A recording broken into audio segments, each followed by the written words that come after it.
Have you ever seen a ghost? Have you ever seen a UFO or aliens or anything like that? And I know this shouldn't play second fiddle to that, but it happens to me on just about every trip. Have you ever seen God? Have you ever been to hell? Well, imagine all of that happening in one day, in one sitting. Not only that, but imagine these ghosts resurrecting themselves from the dead, these aliens traveling, potentially millions of light years across the cosmos, and, God doing whatever he needs to do to manifest himself for the sole purpose of discussing a minute-long fist fight that you got into in junior high, and how that fist fight is a microcosm for all human suffering, and how understanding the parameters, the ins and outs, and the aftermath of that single fight could crack the code on all human suffering, from the past, going on today, and forever into the future. Y'all, when I tell you that this trip goes deep, and we go to some weird and wild places, you had better believe me. I mean, for crying out loud, aliens showed up, y'all. Aliens. And I know that's what you're all here for. And don't worry, we're going to get into that. Now, granted, they show up kind of late in this whole episode, right? I mean, they really were only there in my trip for about probably like 30 minutes out of 5 hours. But you will get your alien fix, trust me. I know I did. But to me, what was more impressive than the aliens was having two of my dead uncles show up. And y'all, when I say show up, they practically opened the door, walked in, sat down, and we sat there and chilled and talked with each other for about 2.5 hours solving the world's problems. It was as vivid and lucid as your best friend walking through the door right now and you guys going like, oh, hey, what's up? Oh, you want to go grab beers later? Y'all, it was that freaking real. And then my trip to hell this time, and the reason why I got sent there, is absolutely one of the most bone-chilling messages you will ever hear in your entire life. And all of this because, and focused on, a minute-long fist fight that I got into in junior high. One in which only 2 punches were thrown, one of which missed the guy, and the other one was a punch in the arm. Nonetheless, that fight had cosmic significance. And, oh yeah, God was there, again. So let's get started, shall we?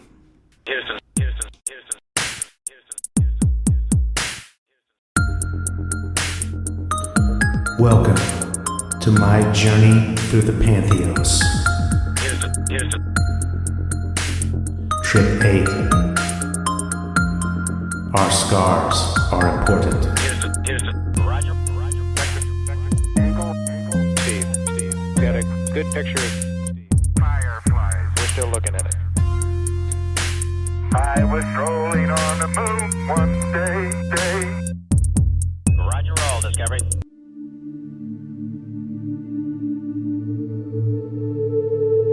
In the spring of 1997, my 8th grade year, I got into my first fist fight.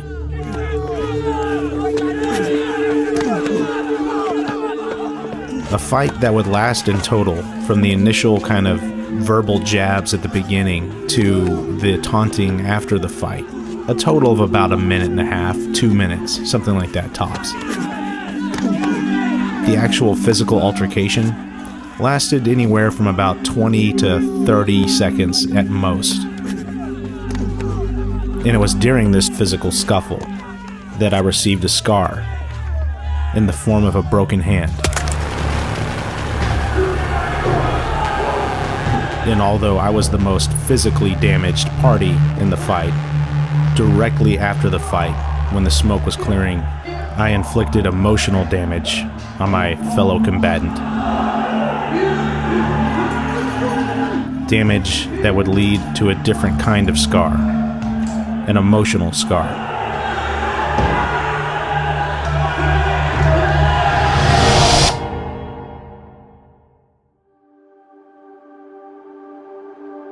Fast forward 23 years later.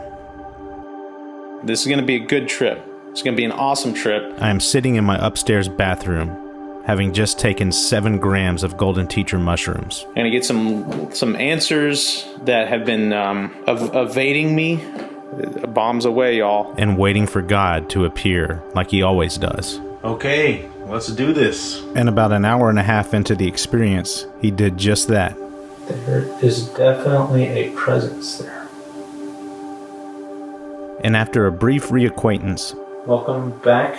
Well, I can't welcome you. You welcome me. Followed by a brief examination on my part. Apologies if I'm leaning back and forth here. I'm just trying to get a 3-dimensional representation of what I'm looking at. Hope you don't get offended by that. God was ready to unfurl his first lesson to me. And it all started with my hand.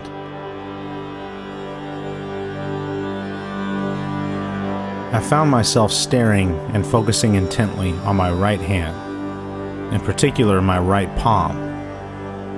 You see, on my right palm, there was a small brown mark, a discoloration.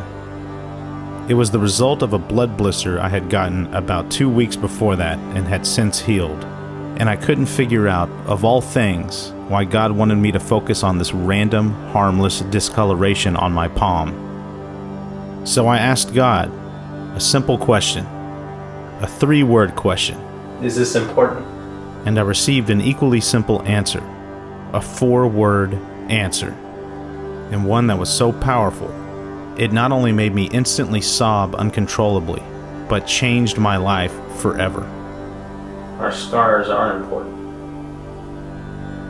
Our scars are important.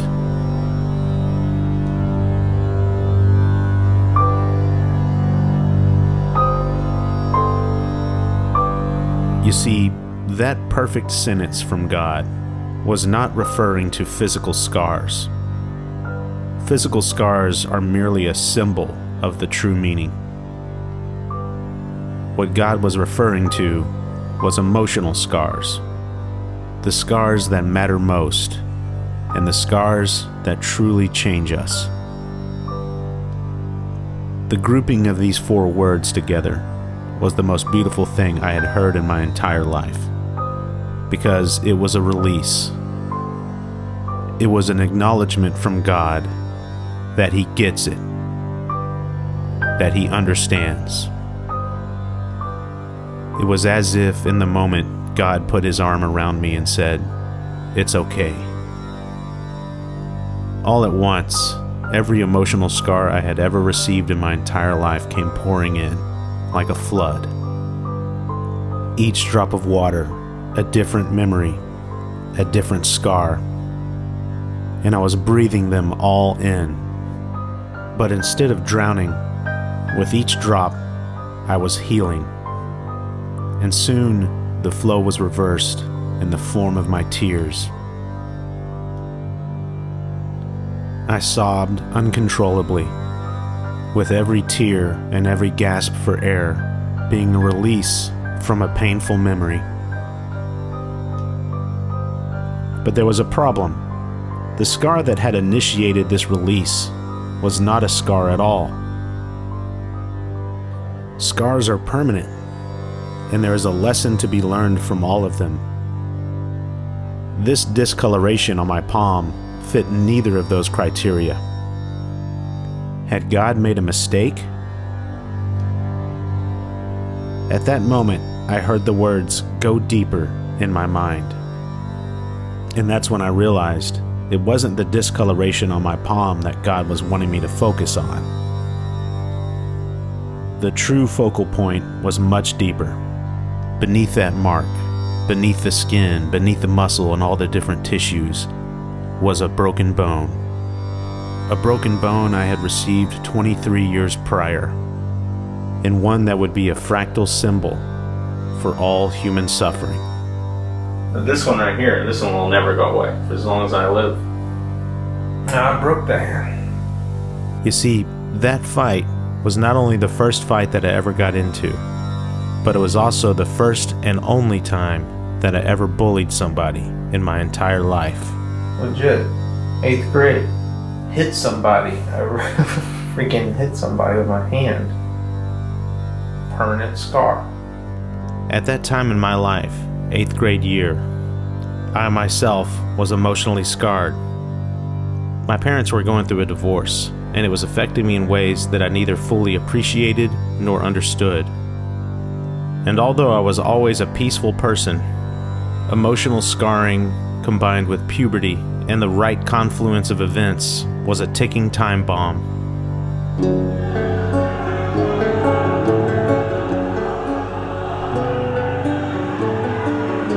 On that day, what started out as a tit-for-tat war of words quickly escalated into a fight, a broken hand, and because I was deemed more popular and was surrounded by my friends, a victory on my part.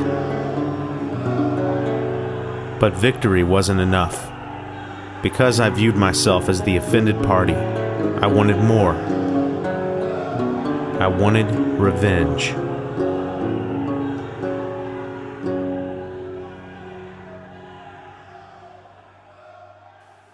And for those of you listening, I'm pointing to my broken hand where I punched a poor guy. I didn't punch him in the face. You got to give me that. I never punched the guy in the face. I punched him in the arm, if I remember correctly. I broke my hand on his arm. And so the joke's on me. I broke my hand on his arm. But then, y'all, I did some terrible stuff to the guy. I mean, I knew my hand was injured or whatever, and I couldn't fight him, but I could humiliate him like a friggin' coward. By the way, by all accounts, I should have been the one being bullied. Was a hulking guy. He was a big guy, huge guy. So my hand was broken. I was like, I can't fight him, but I can humiliate him with all my buddies. And so I started grabbing these tennis balls. I don't know what the hell tennis balls were doing in a football locker room.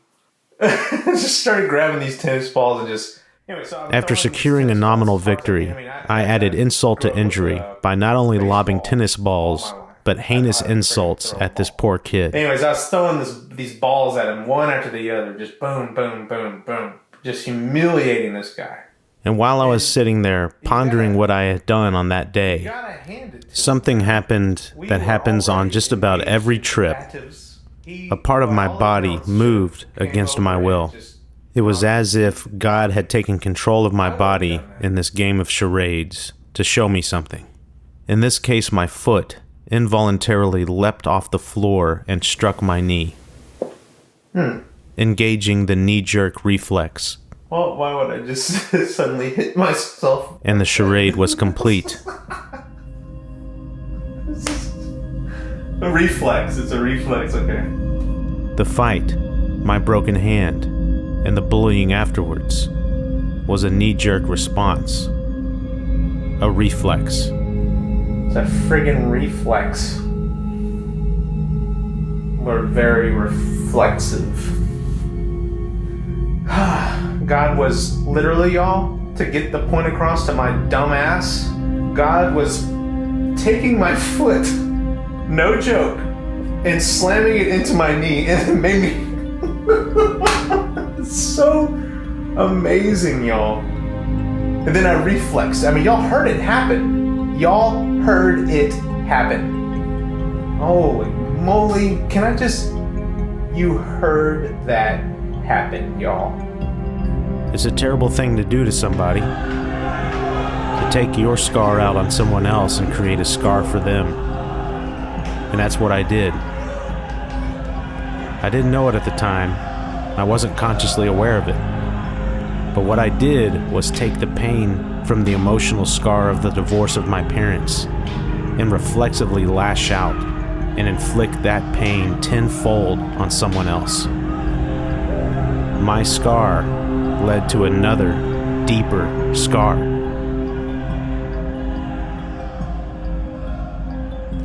And it was upon this realization that a portal opened up.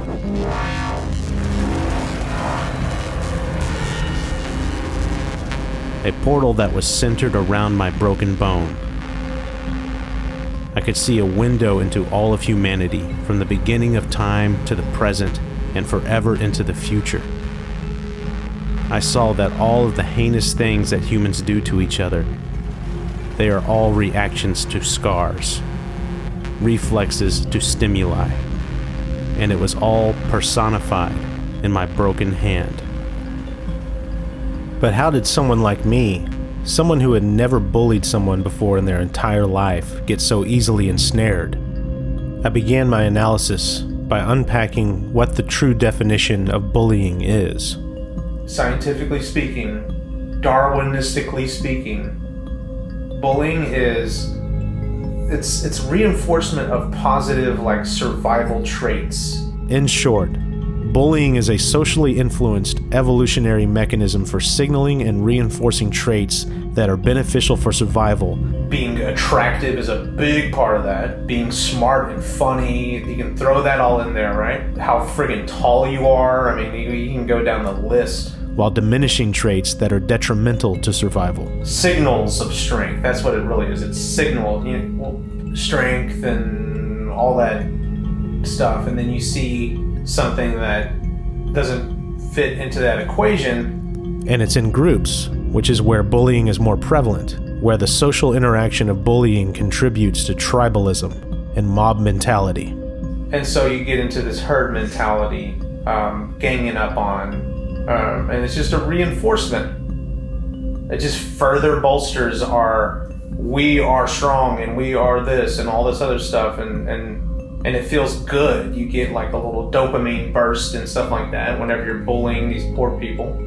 Here's my clique. This is the jocks. We're all like freaking powerful football players. We're wrestling each other and stuff. I mean, we're practically just like, and there's that camaraderie there, right?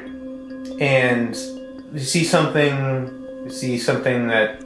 During this moment of reflection, God took control of my vocal cords, and I said something that I not only had no control over, but something that shocked me to the point of wanting to take it back immediately. You see something that, something that isn't a pillar of strength and camaraderie and Nazi fucking shit, man, basically. I need to... And so I tried to take it back. That, I don't know where that came from. I then began gesturing in a slicing fashion with my hand.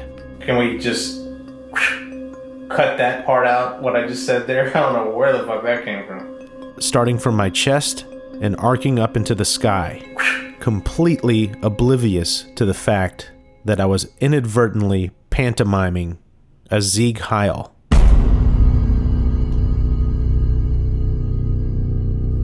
As I'm saying that, by the way, I'm Sieg Heiling with my friggin' hand. This is unbelievable. It was God making another point, playing another charade. You're right. Ladies and gentlemen, I legitimately was Sieg Heiling as I'm... But you are 1,000% right, God. And this charade was about to send me to hell.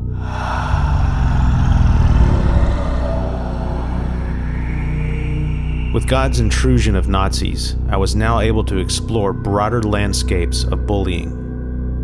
I began making parallels to honor, nationalism, camaraderie, etc. And that's fucking straight up Nazism.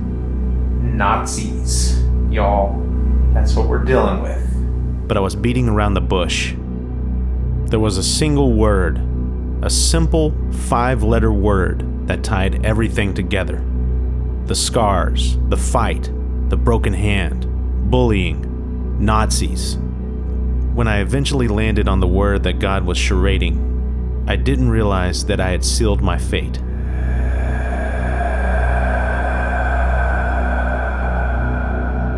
I had spoken a word that triggered a descent into hell.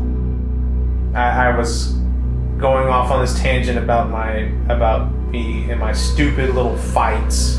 And that word was... I came away prideful from those stupid little fights. Pride. It's a big word to take away there. y'all. Mere seconds after uttering that word, the same hellish rot that had consumed me on the past 2 trips reappeared. That word pride, though, y'all. Holy moly. That is a double-edged sword right there. See? It's still clawing at me. Tendrils of red invaded the room, accompanied by a metallic smell. The unmistakable red color and metallic smell of blood. An endless chasm took shape beneath me, and out of it spewed more tendrils of blood.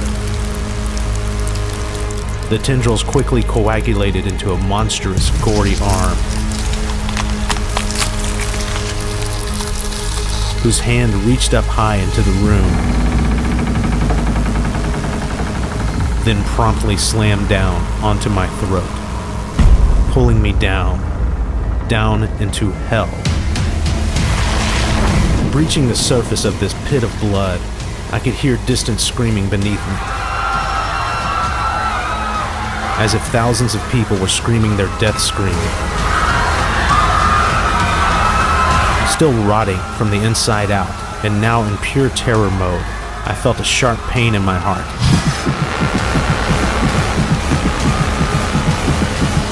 And felt it stopping. I remembered. I physically pulled myself out of hell before to save my life, and I can do it again. So I did. I scraped, clawed, and pulled myself out of the void, out of hell, where I had went merely for uttering the word pride.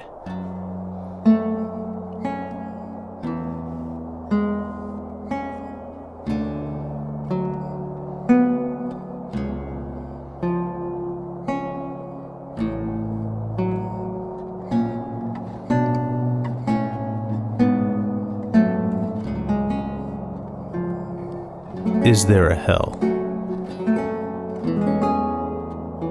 Is there a hell is one of 4 questions that remained unanswered on my spiritual awakening. It is true that I've been to hellish places multiple times on my psychedelic trips, but I've always been too afraid to ask that question straight up. After all, what if what I was experiencing wasn't hell? And what if, by asking if hell exists, I actually get sent there? What a terrifying thought. Best not to ask, I figured. But this time, on this trip, I wanted to know officially. And this time, I got my answer. In another moment of God speaking through me, I blurted out a harrowing sentence. There is a hell, and its gates are buttressed with that word, pride. The gates of hell, buttressed with that word, pride.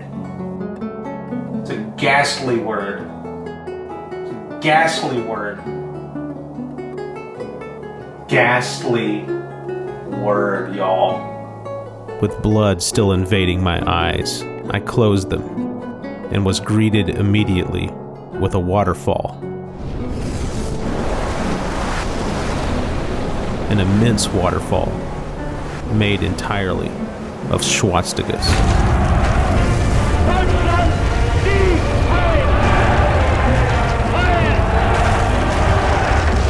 Unable to take it anymore, I opened my eyes. I expected to be back in the pits of hell, but I wasn't. Still reeling from my trip to hell, it was very clear that pride was the enemy. A one-way express ticket to hell. But the more I hung on that word, the more it began to change. Surely every encounter we have with pride isn't evil. Surely there are wholesome, godly people, places, or things that we can justifiably admire and take pride in, right? There's a beauty behind that word. Oh my God. Always. And it's a joke, y'all. There is a beauty in that word. Pride. There's a godly pride. Immediately upon thinking this, 2 faint orange lights appeared behind God. Lights that grew in both size and brightness as they drew closer. And the closer the lights got, the more apparent that they weren't just lights. There was some kind of biological structure within them. Closer still, and it was clear that they were not only biological, they were human. By the time they had overtaken God on their trajectory, it was abundantly clear what I was looking at. I was now face to face with my Uncle Jimmy and my Uncle Jerry, both of whom had passed away but were now within 3 feet of me, looking at me.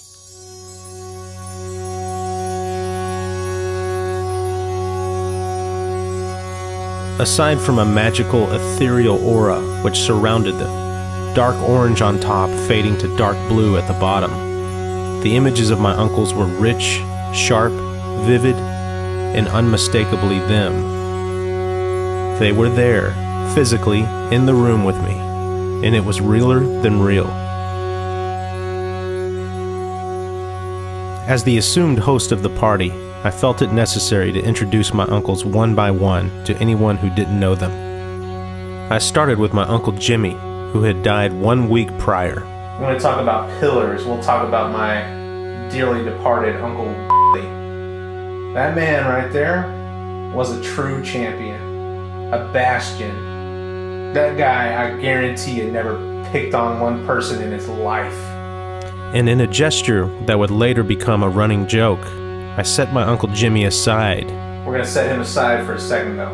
And focused on my Uncle Jerry. My Uncle, y'all, the biggest, you talk about giant guy. I mean, his hands, no joke, were the size of my head.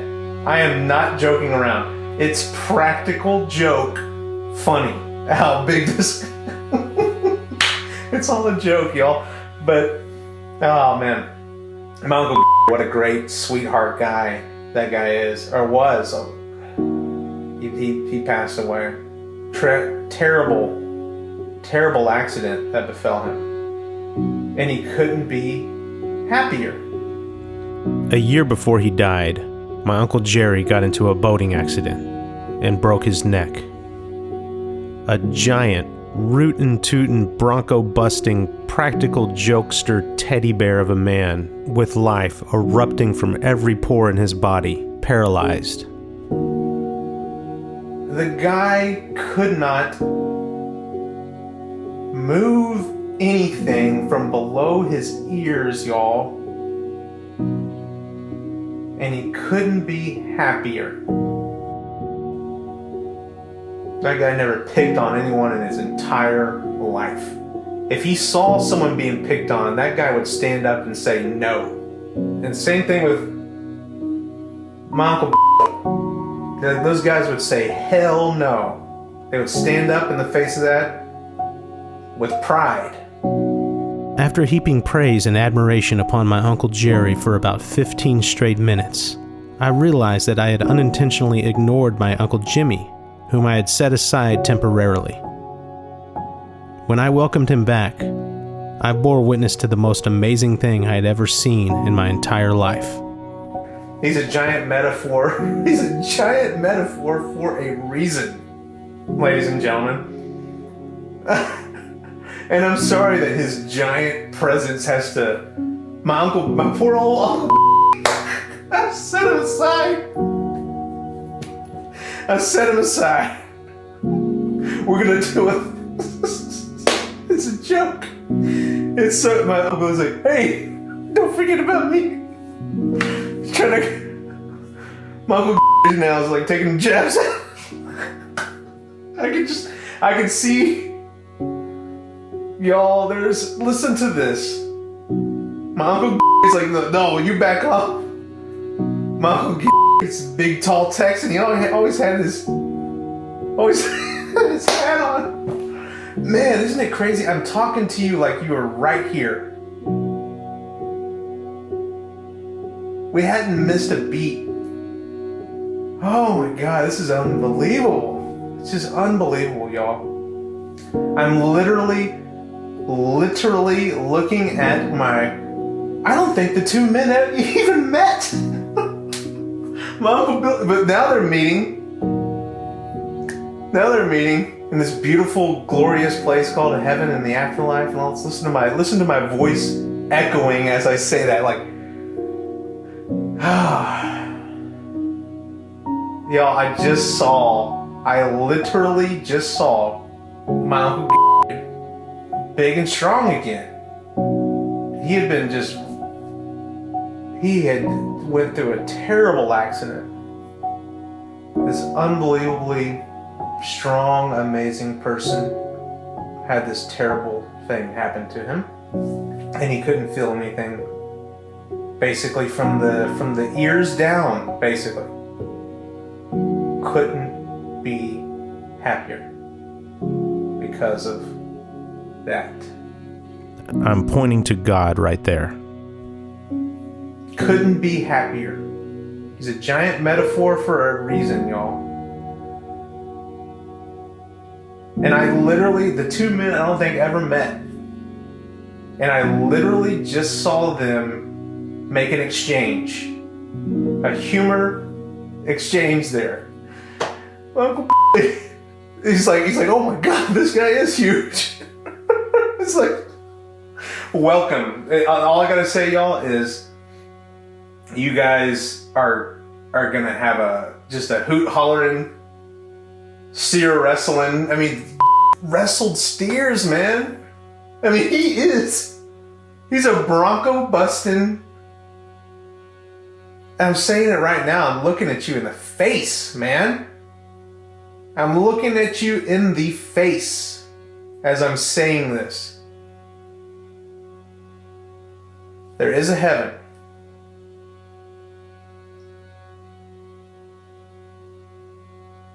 My Uncle Gary's there. He's there with my Uncle Come be a part of this. Come, we'll welcome you back into the fold. I'm Uncle hugs, y'all. Uncle hugs. I just want to melt. You guys, everyone knows exactly what I'm talking about. You know exactly. We have these people in our lives, like a family member. You get your Uncle hug.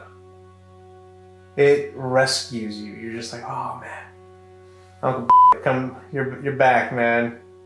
You're back. How amazing. I'm literally, like, y'all, I'm cradling my sweet Uncle right now.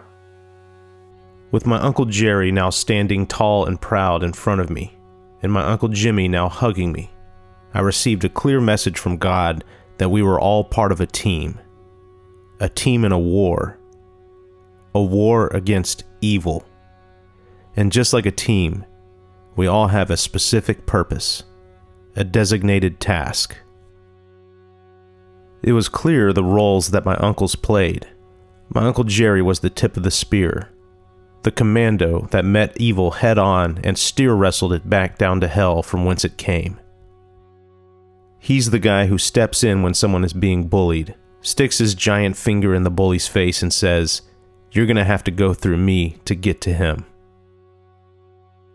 Meanwhile, my Uncle Jimmy plays the role of the medic or the chaplain who tends to the bullied person, healing them with his warmth and love. I wondered, what role do I play? What's my job in the army? As if to emphasize the point, the room transformed into a literal war zone. A ridge formed around me. starting at the ground where I was and curving upward to God. At the base of the ridge was a cliff. Below that, none other than the pits of hell. And there I was, laying on the edge of that cliff. The left side of my body safely on the ridge, the right side dangling over the precipice, dangling over hell.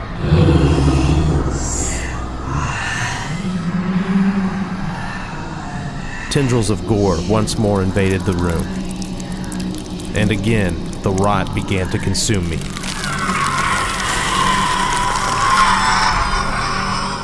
But this time it was different. This time, only the right side of my body was rotting. The left side, the side being embraced by my Uncle Jimmy, was pristine.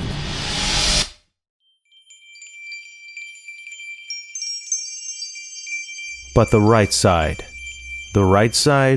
was pure carnage.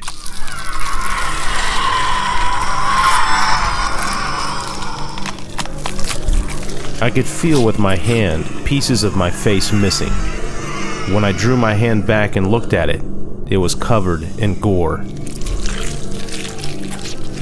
In my right nostril and spewing from the right side of my mouth, the pungent scent of decay mixed with the unmistakable smell of sulfur.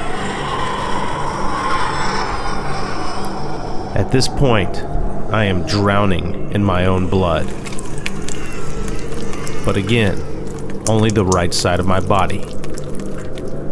Fearing that I would be overrun by hell once more, I looked up to my Uncle Jerry for help. And in a move worthy of a superhero movie, he first charged himself with white swirls of energy. And then leapt from the bridge and literally steer wrestled evil back into hell from whence it came.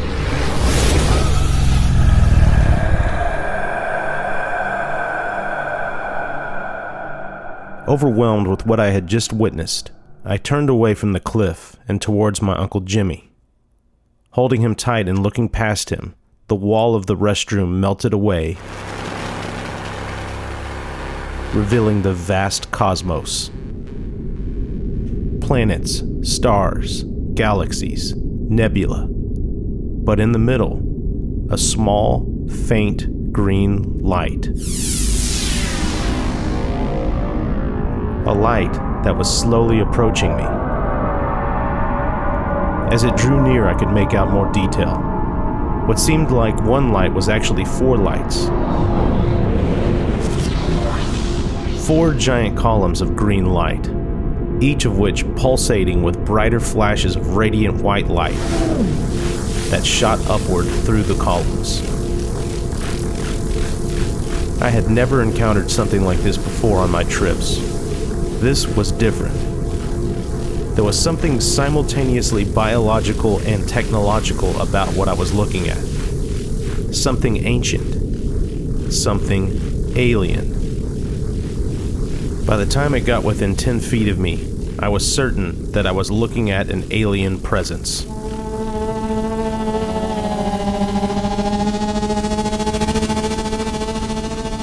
Oh shit, I thought. What if these aliens are hostile? Immediately upon thinking this, a burst of energy erupted from one of the pulses of white light. But a burst that wasn't just energy. It was a message, a communication. Encoded in the energy wave that washed over me was all of the important and pertinent information about this alien species I was looking at. I essentially got the elevator pitch of their entire society. It was a 6-point pitch, and here it is. Number 1, they are not hostile. They are the complete opposite of that. Number 2, they are a very ancient species and have had advanced technology for a very long time. Number 3, they are fully aware of not only evil, but also hell. Number 4, they are fully aware of God and are not only subservient and beholden unto Him, but their entire society is fully aligned with Him. Number 5, not only are they fully aligned with God, but their entire society is fully leveraged in the fight against evil. And lastly, number 6, the fight against evil is the most important thing in existence, and you ignore it at your own peril.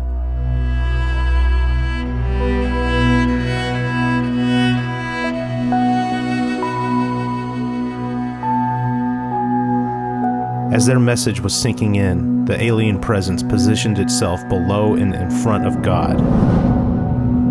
Meanwhile, the white pulses of light that were shooting up the green columns began to expand further into the room. As each pulse washed over me, I not only received more information about their mission, but I also felt my consciousness lifting out of my body.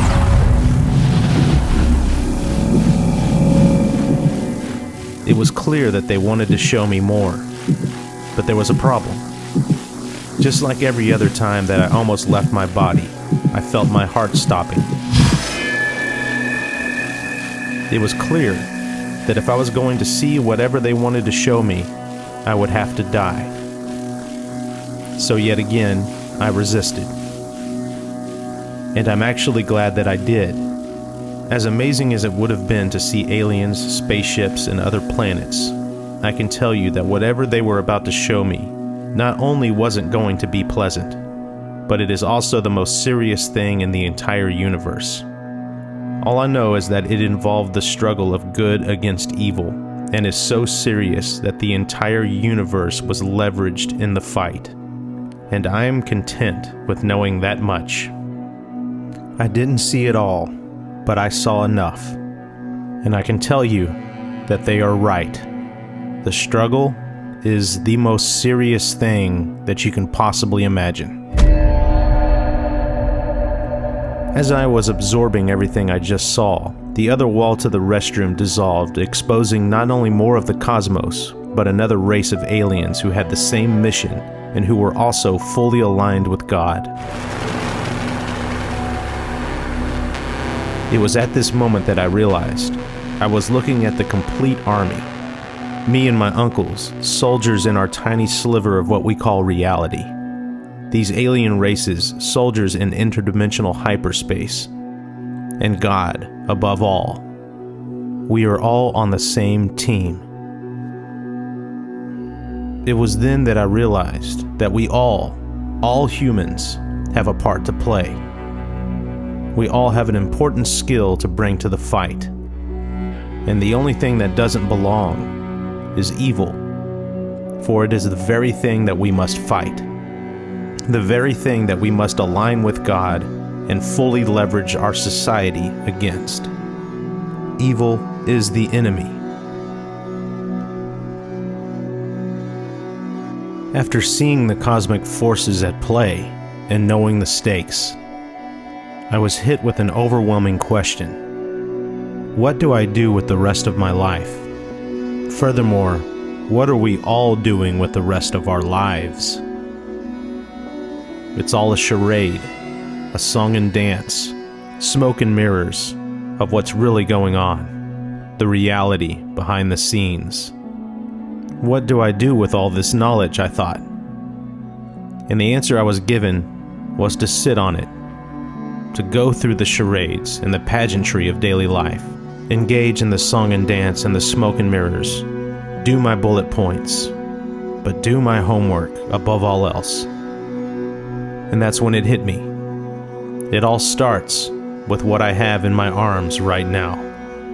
My Uncle Jimmy hugging me.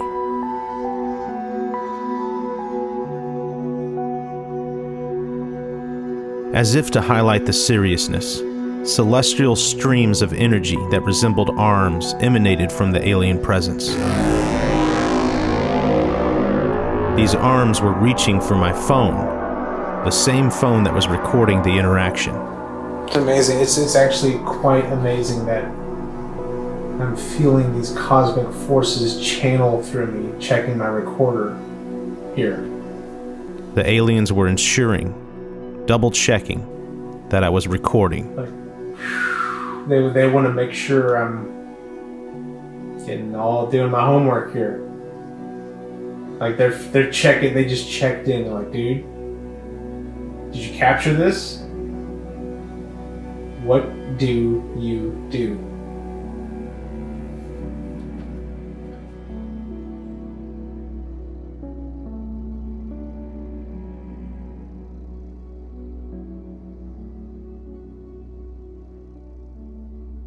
Now 5 hours into the trip, the experience began to ramp down. The aliens faded away. The walls of the restroom rematerialized. The ridge began to dissolve along with my uncle's. The only remnant was the crystal ball core of God. That's when I remembered that I hadn't seen or received any messages about my other uncle, my Uncle Bob, the same uncle whose memory triggered my first God experience. I don't know where I fit into this equation, by the way.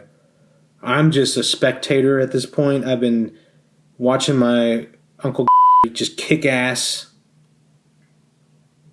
I've been snuggling up to my Uncle watching my Uncle get wrecked. Wrecked. Utterly wrecked. And he still was such a sweet guy. The sweetest of sweet. The sweetest of sweet. He reflects the misery, y'all. That man right there. He may not have known it, but he was a poetic, what's the word I'm looking for? Like, it's where, like in it's like a waterfall kind of situation, and I don't know what you call it, but he captured like a cascade kind of thing, right? Where it's like you start the waterfall up here, and then it starts trickling down, and blah blah blah. Like the bottom of that well was my sweet Uncle, and he sat there in misery. And he didn't want to let it out. He kept it. It's a strong man. It's a very strong man. Friggin', you talk about war heroes.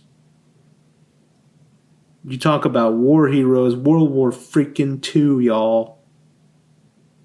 His whole line, what a beautiful sacrifice. What a beautiful sacrifice. Like, I think he understood. I think that's why I've always been really drawn to my Uncle. I think he understood, like, you don't. It's just a quarantine. Like, it got me. It's kind of like, hey, it got me. And I'm doing my best to stop it from metastasizing. That poor, sweet, awesome man. That poor, sweet, awesome man. Makes you weep, y'all. My Uncle man. The philosopher. Very wise guy. Very, very, very wise man. The philosopher. One of the smartest people I think I've ever... Just an awesome guy. Everyone loved him. He was everyone's favorite. And he made you think that you were his favorite. Everyone had an Uncle story. He would always bring a delicious frozen chocolate treat every time that he would visit us. Every time. I faked being sick at school. And I had to really sell it, y'all. And like the nurse was pulling out all the stuff. She's like, hey, she literally called my mom. She's like, Mrs. I don't know what's wrong with your kid. Like, and then I think my mom probably knew that I just wanted to be with my uncle. And I got to have I think like a couple days off of school with that awesome man. I loved him so much. It hurt. That man was so awesome. If my Uncle were alive today, I mean, so many things. So many things. I love that guy so much, y'all. About the time that he was getting ill, he had stomach cancer. It's about like 1997, if memory serves, 96, thereabouts. I was going through a phase of my life. I think all adolescents go through this phase. You know, of course, you have to go through this phase, like a hunter-gatherer sense of the word. Like, you gotta voyage out from your family, right? And strike up your own family unit, right? So we have these hormones and triggers in place genetically and all this other stuff that's like, whenever you are of that certain age, you find authoritative people like your parents annoying. You find them annoying. Like every little tiny little idiosyncratic thing that they do, it just drives you up the wall. And that's where you get all the bickering between teenagers and parents and stuff. It's a legit thing, y'all. Like, it's like innate in us from 200,000 years ago. We needed to start our own family units. I was caught up in that. By the way, that's called puberty. And, so I got caught up. I was, biologically caught up in that hurricane right around the time that my uncle was getting really sick and passing. And it breaks my heart, y'all, that I used to look at the guy and be annoyed by him. It breaks my heart. I wish I could go back. I wish I could go back.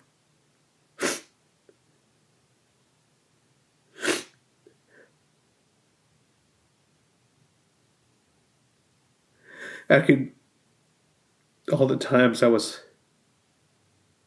wanting to be away from him in those moments. It's so terrible, y'all.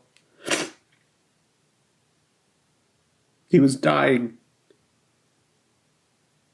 Quietly dying.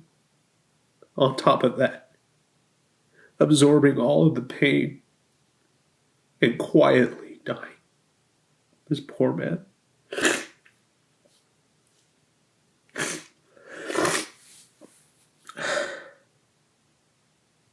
He was an awesome man. I would give anything to go back and tell him that. I try not to live my life with regrets. That's in the top. It's in the top. I'm sorry.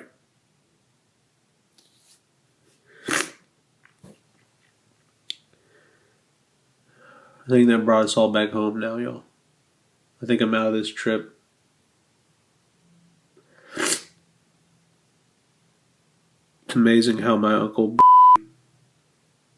was the person that launched me into the God thing. If we're talking about podcast terms, this is trip 2 or whatever. He launched me in. And he is the heartbreaking landing out.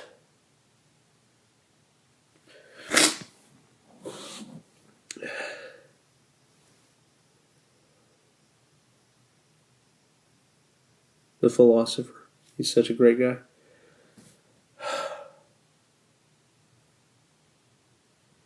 So I'm actually gonna guys, I'm officially out of this trip now, finally. Holy moly. I'm gonna hit stop, gather myself, and I'm going to make sure that this file saves. and then I get a backup of a backup of a backup, triple stamped. Here we go. It's all riding on the line on this one. Hitting the stop button. Here we go. Uncle get ready. Uncle all of these people get. Here we go. So I was going to do a long outro, if you want to call it that, like a conclusion, rather, for this episode, because there's a lot of stuff that I had to compress, a lot of stuff that I had to, cut out altogether to make time. The narrative kind of narration approach, I think, is really cool. It's different. I don't get to expand a lot, which is probably good for those of you who are annoyed that I never really get to the point and I keep repeating myself and all that stuff. This episode is for you. It really kind of cuts it down, the narration. So, and I like it. It's ironic though that this was the longest trip that I had by far. It was like a good 6 hours when it was all said and done. And this is one of the shortest trip episodes. It's kind of ironic in a sense there. But regardless, I do like this format, but I still had a ton of stuff to unpack. Like, y'all, it gets way, way, way, way deeper than the surface level stuff that I mentioned here. So I was going to do like a 10, 15 minute long conclusion here, wrap it up, and really hit home a couple of points. But the way that ended there, the emotion, the raw, like just sheer emotion of that with my other uncle. And I know it gets really confusing with all the beeping and stuff. I'm trying to not use their real names, because I'm sure that there's going to be relatives of mine that are like, how dare you associate my dearly departed loved one with psychedelic drugs? Okay. So I apologize for all the beeping. It gets confusing whom I'm talking about. But regardless, what I'm trying to say here is that last one was a good emotional, ending point, I feel like. So this is my long-winded way of telling you that I'm going to do an unpacking episode for this one. If there ever was a episode that necessitates an unpacking episode, it's this one. There's some deep stuff, y'all, behind Our Scars Are Important. Like I did 2 recordings of this episode before I landed on this narrative approach, and there was a solid 20 minutes, y'all, no joke. I am not joking around when I say that. There was a solid 20 minutes of me unpacking these incredibly freaking cosmically deep and historically significant aspects to, our scars are important. And correlating that to lessons from previous trips, trip number 5 in particular, about how evil can snake its way through these innocent channels. Y'all, it scars broaden these channels. It gets deep, okay? And there are other things on the trip that I had to compress or cut out altogether that we need to dive in more. And then, of course, there were things that happened in the sober waking light of day after the trip and during the recording of the trip that y'all, just cosmic, synchronistic, unbelievable stuff happened. I mean, it smacks you on the face and it's like, hey, this was all real. Like, no joke. So, yes, get ready for the unpacking episode. And then, y'all, I did 2 more ayahuasca trips kind of back to back. One was a botched experience, but was still amazing. And then the last one was, I'm never doing psychedelics again. Let's just say it. Let's just put it to you that way. Get ready, y'all. The story is not over. The story has some amazing, crazy, unbelievably beautiful, and unbelievably dark turns coming up. So get ready. I love you all. Tell a friend or a family member that you trust that won't think you're crazy for sending them a podcast about psychedelics. share this podcast with somebody, y'all. Do me a favor, please. I'm quitting my job and all this, and I need some more followers here. Yeah, and I'll see you guys on the next trip. Thank you very much, journeymen and journeywomen. I love you all, and keep your ear to the ground here. And I love you. Bye bye.